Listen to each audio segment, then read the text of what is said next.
Hi, I'm Gareth Green, and in this video we're going to be having a little think about something called the tenor clef. Well, what's the tenor clef all about? Lots of musicians know about the treble clef and about the bass clef, so if you're a pianist, those are the two clefs you need. Most other instruments, you're either playing in the treble clef or the bass clef, so life is good. So who on earth is going to need the tenor clef, sometimes known as the C clef, for reasons that we will soon discover? Well, there is some music written for voices, for choirs. Tends to be kind of older music where the soprano part's in the treble clef, the alto part's in the alto clef, the tenor part's in the tenor clef, and the bass part's in the bass clef. You don't see much of that around anymore, but if you're a singer, you might have encountered it. But if you're a cellist or a bassoonist, well, you're going to spend a lot of your time in the bass clef. You know, you're kind of near the bottom end of things, but they're both instruments with a decent range. And as you climb up in the bass clef, you start to use lots of notes on ledger lines. And therefore you get to a point where it's sort of easier to read the notes in the tenor clef where you don't have so many ledger lines. And then even when you go to the top of the range on the cello and the bassoon, you then switch again into the treble clef. So bassoons and cellos, they've got to deal with three clefs, kind of bass clef being the default thing, but quite often in the tenor clef and sometimes in the treble clef. So there are people who need to know about the tenor clef. And you might say, well, I'm not going to be singing in one of those choirs using one of those ancient scores. I don't play the cello. I don't play the bassoon. Do I need to know this? Well, you could probably get through the rest of your life very happily without needing to know it. However, you might be a pianist who is accompanying a cellist or a bassoonist. Suddenly you're looking at the bassoon part or the cello part thinking, oh gosh, it's all in tenor clef here. And you might want to know what they're doing, what the notes are, so it might be useful to know that. You might be somebody who's conducting off a score and you've got players playing in the tenor clef. So, well, actually, when you think about it, quite a few people might have an interest in knowing about the tenor clef. Okay, two ways to draw the tenor clef. One is like this and the other is like this. So how do you kind of go about doing that? Well, notice that you start on the second line up and you go to an imaginary line above the stave, and then you're doing something that's parallel with that. Then you have this little hook above line 4 and this little hook below line 4.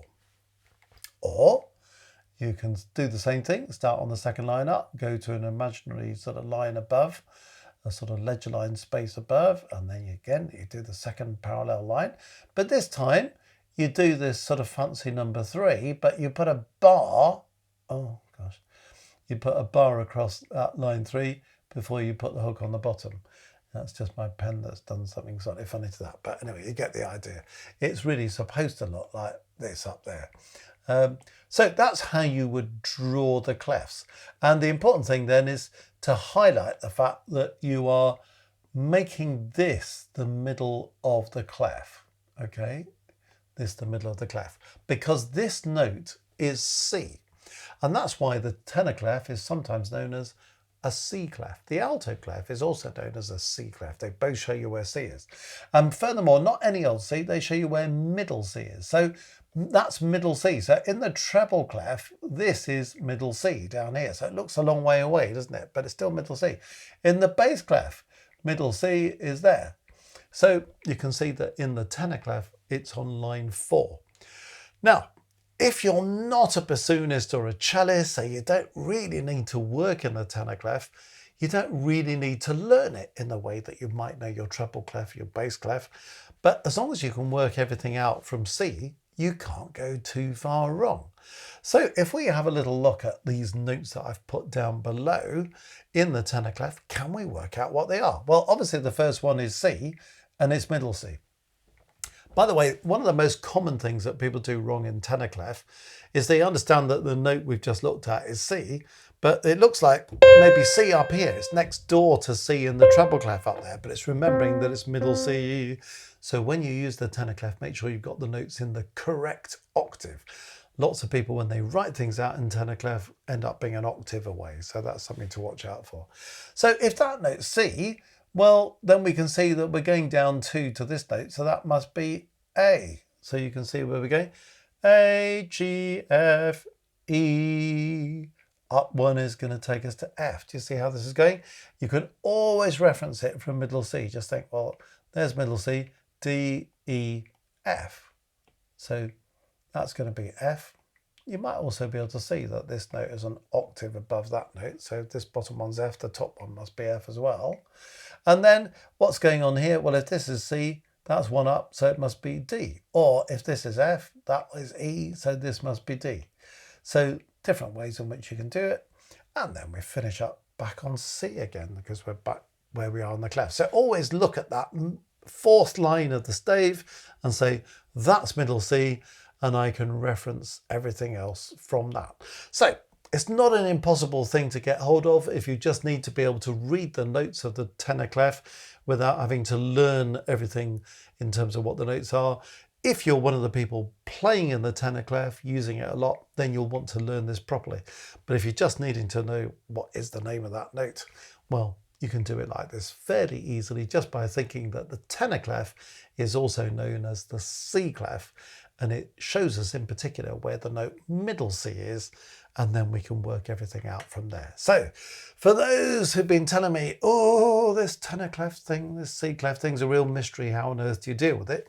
Hopefully you can now see it's not that complicated, really. Another way of reading it, and not everybody wants to do this, but you could say, well, it's 1 away from treble clef. In treble clef, that's D, so go down 1 to C. In treble clef, that's B, so go down 1 to A. In treble clef, that's F, so go down 1 to E. It kind of works. It's another way of doing it. If you do that, just make sure you're in the right octave, because that is one of the things that can make you go into the wrong octave. But it's another way of reading your tenor clef notes fairly quickly.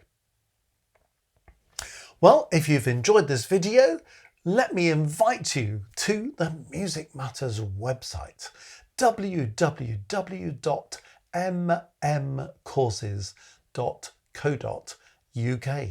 We've got loads of courses on there, and you know what? Some of them are free. So have a look, see what you can find out that's free there. And of course, there are other courses that we charge for, but are full of a huge amount of content. So lots of courses, and some of those courses are theory courses. So this topic of the tenor clef really belongs to the topic of theory. So if you're thinking, actually, it's not just the tenor clef, it's my kind of whole theory, could do with a bit of a brush up. Well, we've got theory for every single grade between grades 1 and 8, and we've got bundles as well. So you can have a 1 to 5 bundle with a 20% discount, or a 1 to 8 bundle with a 30% discount. So if you're thinking, yeah, actually, this is the moment I need to get my theory sorted out, well, there it all is. Or if you're a teacher thinking, what's the best way to teach this to your students? You'll probably pick up some very helpful ideas as to how you might teach this to your students. Anyway, there it is. Have a good look at the website. Have a good scout around, because there's lots of other stuff there as well. Enjoy.